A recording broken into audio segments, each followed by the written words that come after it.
In the Scary Stories series, few creatures have scared their way so firmly into our collective conscience as Harold, the gazing scarecrow that came to life and wreaked a horrid revenge on its creators. Thomas and Alfred were cowherders who, in a bid to stave off boredom, slung together some old sacks stuffed with straw to make a man-sized doll. They named this doll Harold, after another farmer that they disliked, and began abusing it with curses, kicks, and smearing food on its face. Then, one day, Harold grunted. Thomas and Alfred were cautious, temporarily, but eventually returned to their ways, treating Harold as a punching bag. Then, one day, Harold stood up and climbed onto the roof of their hut and began trotting back and forth. Now unsure of what Harold was up to, Thomas and Alfred became uneasy. All night, Harold marched back and forth on the roof of the hut. By day, Harold would climb down and stand in a corner of the pasture for hours. Thomas and Alfred decided it was time to get out of there, but they had only gone a mile away when they realized that they were missing a milk stool. Assuming the living doll couldn't be of actual real danger, Thomas went back for the stool while Alfred waited. When Thomas didn't return, Alfred went back in search of his friend, only to find Harold on the roof laying a fresh, flayed human skin out to dry in the sun. It may be hard to believe, but that was the toned down take on Harold. To learn about how the horror of this old European folktale has inspired living doll legends for hundreds of years, stick around to the end of this video.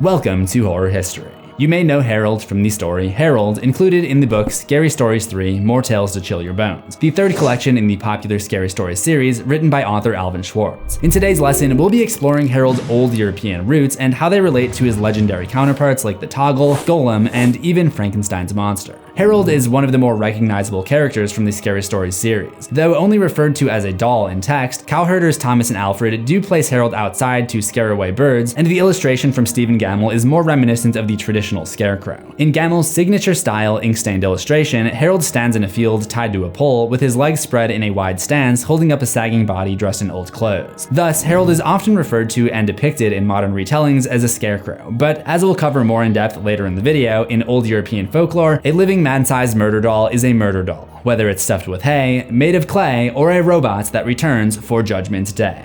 The Scary Stories trilogy books were collections of short horror stories adapted for kids that were released in the early 1980s and 90s. The frightening plots and macabre illustrations were off-cited reasons for banning the books in many schools. The stories in each collection are inspired by, if not a retelling, of existing urban legends, historical accounts, or folklore. Keep in mind, the original material for most commonly known legends today are usually pretty rough. Even the Grimm fairy tales version of Cinderella featured the stepsisters cutting off parts of their feet to fit the glass slipper and eventually being blinded by birds. Death, disfigurement, and blood are common occurrences in these HarperCollins books for ages 9 and up. The third installment alone features dismemberment, rabid sewer rats, and literal death, like the guy. Scary Stories 3: More Tales to Chill Your Bones first released in 1991 and introduced a few new characters that would be remembered decades later. The Red Spot is a classic urban legend retelling that provides a good eight-legged reason not to pick at his it. The Dream, inspired by Victorian ghost stories, introduced the benevolent, thin, and wide smile of the mysterious Pale Woman, or Pale Lady. And Scary Stories 3: More Tales to Chill Your Bones is also where we would find Harold. Preceding the story, the introductory splash page reads, "You will say that these stories could not happen,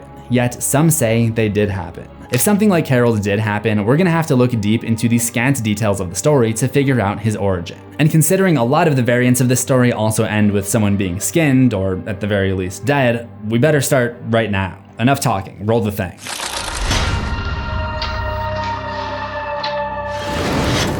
The story Harold contains pretty broad details, but the choices are specific. The names Thomas, Alfred, and Harold are all of Old English origin and came into popularity around the Middle Ages or before the 15th century. Thomas and Alfred are described in the text as cowherders who traveled from the valley to the mountains where they lived in a hut. The Old English, Germanic, and Norwegian roots of the word hut also date back to the Middle Ages. This points to the story happening pre-16th century in Central Europe. Then of course there's the skinning of Thomas. While human skinning has been practiced by many cultures at many periods in time, for various, surely reasonable reasons, the flaying of humans for punishment was particularly popular during the Middle Ages/medieval period, which was from the 5th century to the 15th century respectively. The only overlap for all of the elements would be the 15th century in Central Europe, so I'm gonna say it's set around that. Good thing for human skinning.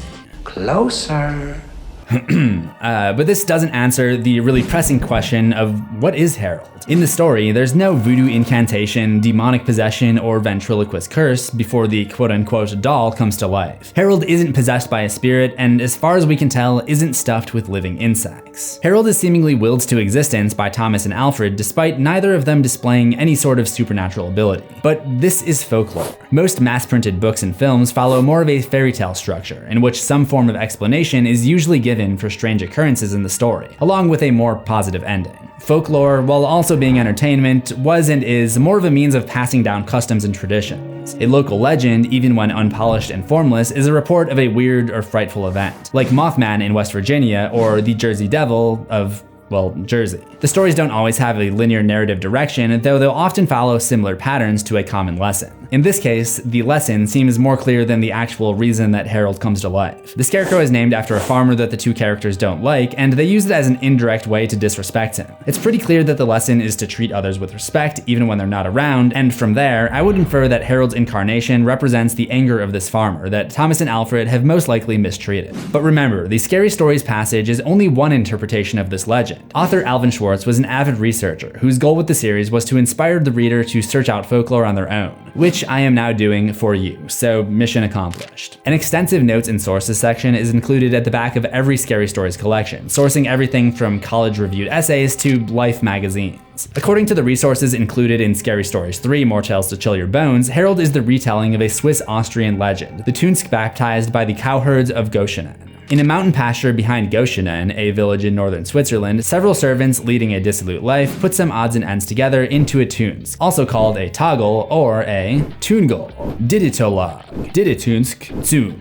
Like Thomas and Alfred, the servants played pranks and smeared food on the doll until they tried to baptize it, and they were shocked by the doll coming to life. The servants recovered quickly and returned to tormenting their Toggel. Then the Toggel climbed up and began trotting around on the roof, and the rest is exactly like Harold. Come autumn, the servants left the pasture, but they accidentally left a milking stool behind. One was sent back for it, and when they looked back at him, they saw his skin being stretched across the roof of the hut. There are other variants of the living doll tale around Central Europe, but pinpointing the exact origin of this story may be impossible, since this folklore is descended from oral tradition, stories passed down from being retold. Swiss folklore is full of legendary creatures that were indicative of the environment and culture, like frost giants, the personification of avalanches, and Jack Frost, the personification of winter conditions.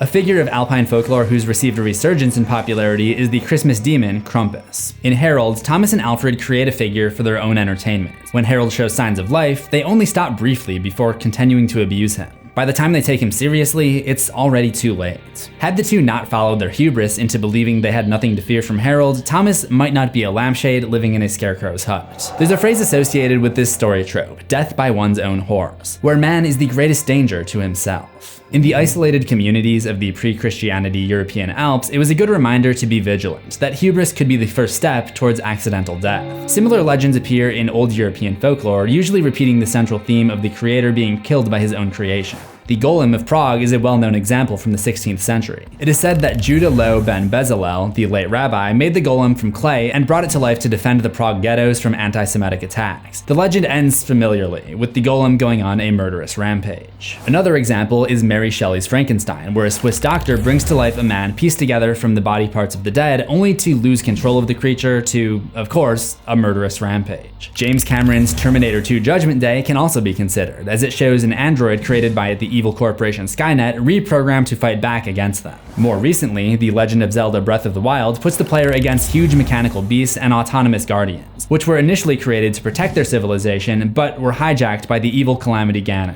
And yeah, I think you see the pattern at this point. Murderous rampage. While the Golem, Frankenstein, T2, and Breath of the Wild all have the motif seen in the pre-Christian folklore narrative, they also all illustrate the effect of the post-medieval cultural shift from superstition to the use of reason, the scientific method, and progress. This is the nature of folklore. The legend spreads and takes the shape of the culture it's retold in. In the 2019 film adaptation, Scary Stories to Tell in the Dark, the reality is a little twisted. Set in the 1960s, the in-universe author of the Scary Stories is Sarah Bellows, a girl with albinism who perished after being locked away by her family. After a hapless group of kids stumbles upon her magic book, she terrorizes their town by bringing her original scary stories to life. In this variation, we first meet Harold hanging out in a field where local jock Tommy Milner takes out his frustrations on the Scarecrow each time he passes by.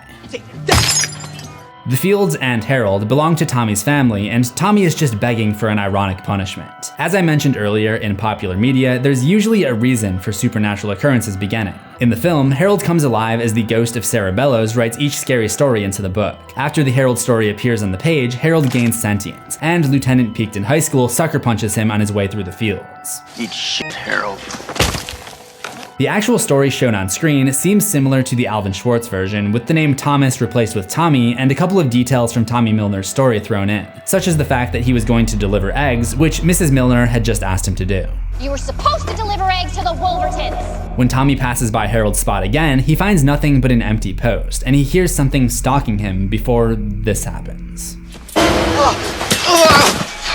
With a crack, Harold moves right before Tommy's eyes and comes after him. Tommy is able to find a pitchfork, but it does very little, and Harold just pulls it out and jabs it right back into Tommy's blind side. But instead of blood, Tommy sprouts twigs and hay from all parts of his body, and he quickly transforms into a scarecrow himself. His fate seems to tell the same old moral in a new way, with Tommy being forced to become the object that he for so long abused. Harold's story in the film adaptation doesn't continue the old legend's finale of human skinning, but the gruesome fate is no fairy tale ending. It's what Tommy was wearing last night. It's clear from the movie adaptation and the outcry when the original illustrations were replaced in 2011 that folklore and storytelling still have some place in the streaming world. Harold is probably one of the more famous scarecrows in literature, and he's never even called a scarecrow in the story. And his iconic appearance in the movie and prominent showcasing in all of its marketing material will ensure that future generations are warned by the tale of Harold. If you want to learn more about other horror icons with folklore influences, such as the Pale Lady, check out that playlist on the left. And if you love horror, remember to subscribe to CZsWorld for new horrors every week, ring the death bell and select all notifications, and I will see you in the next one. Assuming we both survive.